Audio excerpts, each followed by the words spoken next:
Hey, welcome to the 5 a.m. Mester Scrum Show. Hope you're doing well today. It is a Metric Monday for us on the show. And I want to talk about my three top metrics I like to use when I start coaching teams and helping teams out. And I would love to hear back what your top three are as they go. I'm a little bit later today because I needed to get a haircut, and my daughter, she's practice. I'm trying to give all my kids a trade, so they're buzz cutting my head. So they got a new razor, and they're practicing. So I will pay her though. She will make money on it. So I'm not going to make her do it for free. Anyway, so we're going to talk about my three favorite.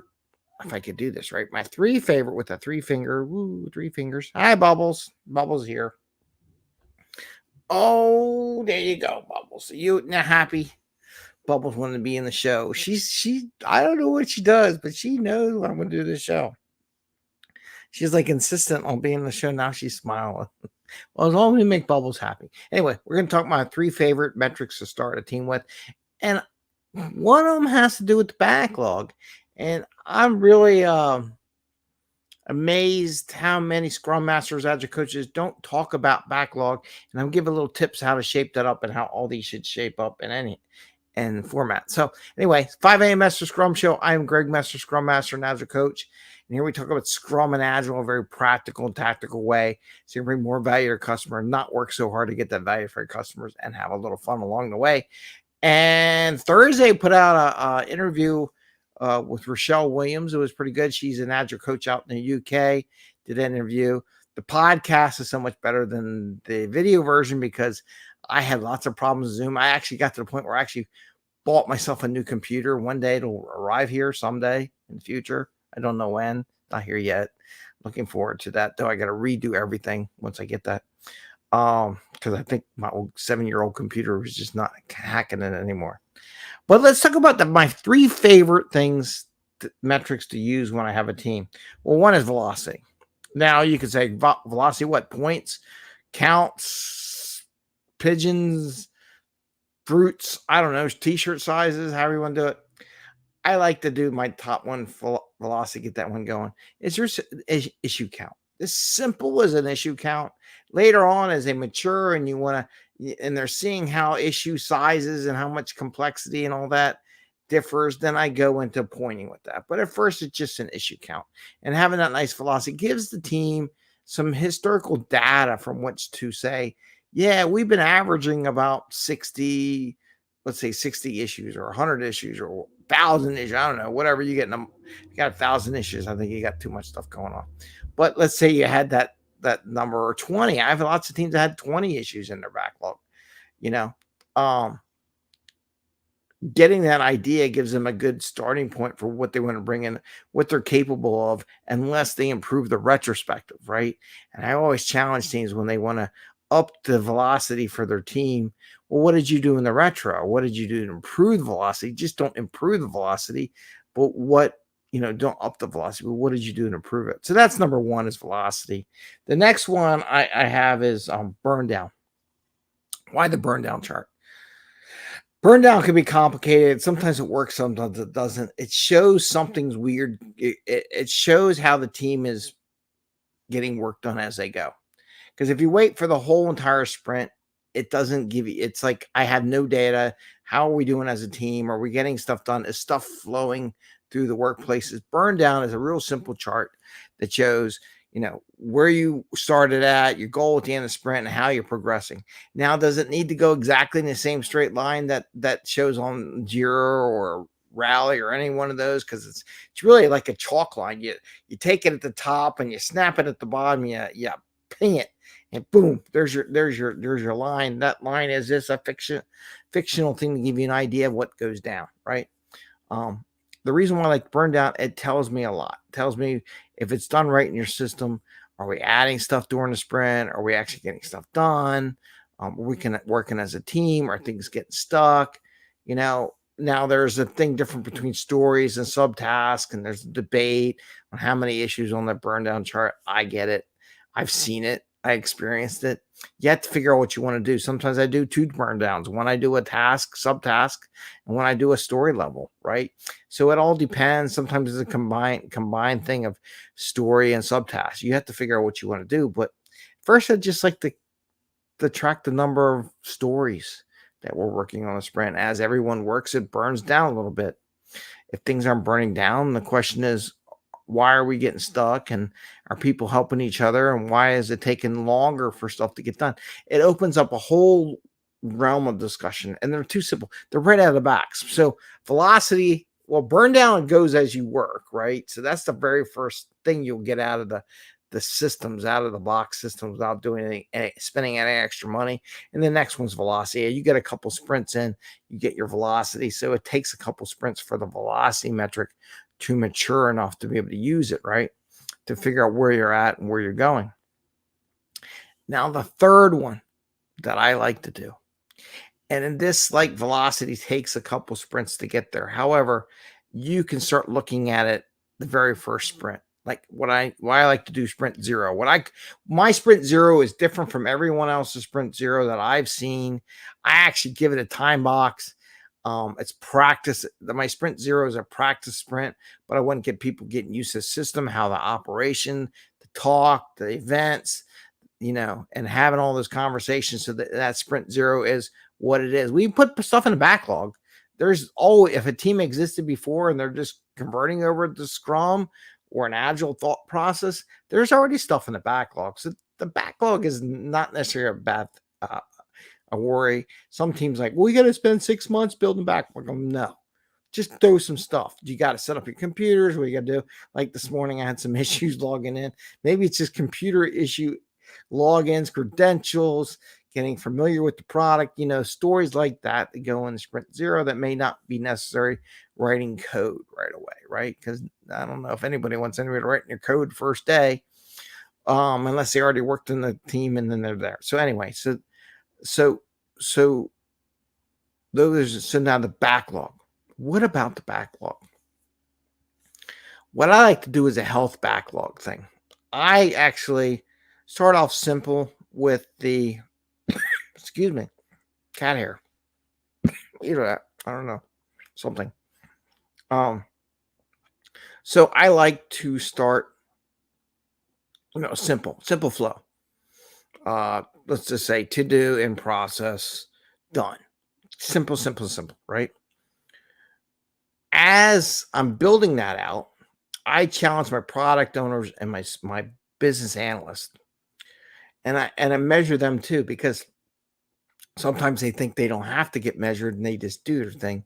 But I like to measure them because I like people to work as they go, not wait to the last minute. So I add probably a couple more steps to the workflow that relates to just product owner and business analyst. And in that workflow, I use like you got to open state or just created state, whatever, brand new, nothing, just a blank line with some stuff. I do like a refinement and the meeting with the team, a maturity flow for the story itself. Is the story ready for the team, right? So there's a pre-phase that's getting the story developed and matured and ready for the team. And then there's the phase when they're in the sprint, which is the team's working on it. So I kind of break it to thought process on the workflow. Now, in the beginning workflow, this is how I measure it. This is key because it puts measurements and metrics on the product owner and business analyst, like I said. As the story matures, we do a pie diagram. Let's say just like the next sprint or the next two sprints. Like, how mature is the backlog in the next sprint? How mature is the backlog in the sprint after that? And I usually stay about 2 sprints. You don't need more. You got your current sprint and you got 1-2 sprints after that in the future. They're going to be there. And in those pie diagrams, or you can use a burn down chart if you like. You can even use cumulative workflow. However you want to do it, but I'll do a pie chart, something simple that just measures what shape are the stories in the next sprint. Are they just open? Are they 20% open? 50% getting started, the next 50% ready for the team. So I had this like 2 extra statuses in there, and I measure that because it helps prepare the product owner to be ready for the next sprint. And me as a Scrum Master, I would go and say, hey, we're getting ready. Sprint planning's coming up.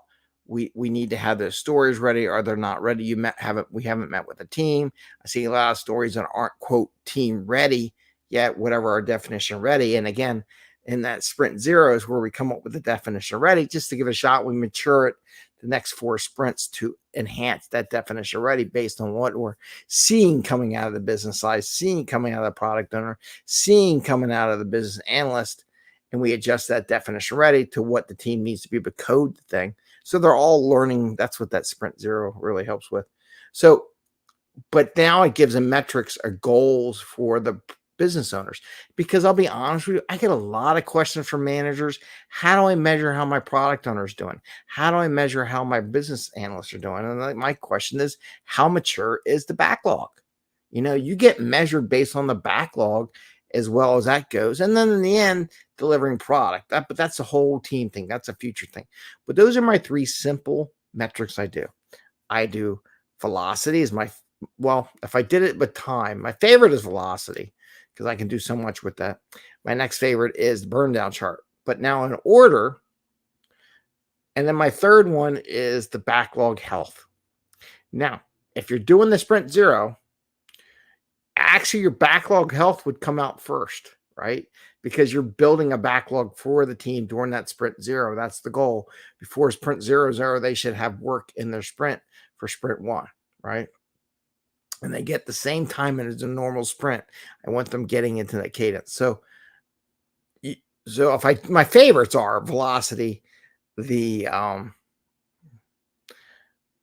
sprint burn down, and then the maturity of the backlog. Now, as from a time standpoint, maturity backlog might be first, okay? Then sprint burn down, and then velocity, because the maturity of the backlog you can do in that sprint 0. Your first burn down may or may not look like anything in sprint 0. It may be a straight line and down. Who knows? You want to get them thinking about, and then definitely in sprint 1, you get that burn down part because they're still doing work. And then it takes 3 to 4 sprints to really get a good velocity out. So if I did by time, it would be maturity of the backlog, but I don't put that first because most people don't think about that. It's just from my experience. Number 2 would be the burn down chart, and number 3 would be the velocity in order of time when these metrics mature. Because the very first sprint, you can do the maturity of the backlog. It's like day 1, but you need data in there to get the other ones too. So, but my favorite is the velocity because I can do so much with it. My second favorite is the burn down chart, and my third favorite is the backlog maturity, right? And like I said, I just create a little pie chart for that backlog maturity, put that on a dashboard, simple, easy peasy, right out of the box, nothing fancy. So that's what I had today. I wanted to share that with you. And the reason why I share it, there might be a lot of expert. I got connections that are just starting to be Scrum Masters. I got a lot of connections that have been a Scrum Master for a while. I would love to hear back what your favorite top 3, your favorite starting metrics are, or whatever, and get a dialogue going. If you want to give me, we'll bring it up the next session or one of the future sessions. Feel free to message me. And if you're in the Slack channel, definitely share your top 3. I'll be putting that out on our group Slack channel, which, by the way, is free. If you're a newsletter subscriber, you get free access to our Slack group where we talk about stuff. And I'll be posting that up today as a question from a metric perspective to the members of the work group, because it's nice to have that interaction. Maybe not always on LinkedIn or YouTube or something, but someone more personable with agile people that are involved in what we do. And again, like I said, I had Rochelle Williams. She did the interview last Thursday. Check it out. It's pretty good. She talks about what she did and her journey to get a new job and everything, and talked about what her exploring before she went. She went to South America and went to Mexico and did all kinds of things like that. I'm definitely try to get her on again and do some future stuff. She's going to be doing some future agile conferences out there in Europe. So hopefully we'll get her back on and get some more people. Don't forget, Definitely need people for meetup. I'm going to do a meetup. I'm going to present today. I'm going to formulate, I'll put it out there for the meetup group. I'm going to talk about, we're at the 15-minute mark, so I got to cut this down short. Anyway, I'm going to talk about priorities because I'm going to start a new mastermind group. Need a couple extra people, so I'm going to give that to the meetup group. See if anybody from the meetup group would be interested in joining the mastermind. I'm not going to charge any money because I want to fill with a good 5 or 6 people in this mastermind group so we can feed off each other and progress. So that's going to be starting soon here in July. Get the summer because fall's coming. Then we're like, oh my God, the whole year's gone. We haven't done what we want to do. Oh boy, my whole year's gone. Anyway, that's what we're going to be doing. I want to wish you the best. I want to wish you a happy Monday. Hope you get motivated to go out there and do some stuff. Probably why I want to do the mastermind group with some people just to get myself motivated. I know I got a couple coachees out there that want to get the mastermind up and going again to motivate them to get what they want to achieve. And I don't know, just feel like doing something good. And with that, I want to say happy scrumming. Take care, everyone. I wish you the best. Oh, in our 5th year, tomorrow is our 5th birthday for the 5 a.m. Mester Scrum Show. I almost forgot all about that. So maybe we'll hear about that. I'm going to try to make a cake. We'll see. See how my baking skills go for tomorrow's show. With that, I wish you the best. Have a great day and see you again soon. Bye. See ya.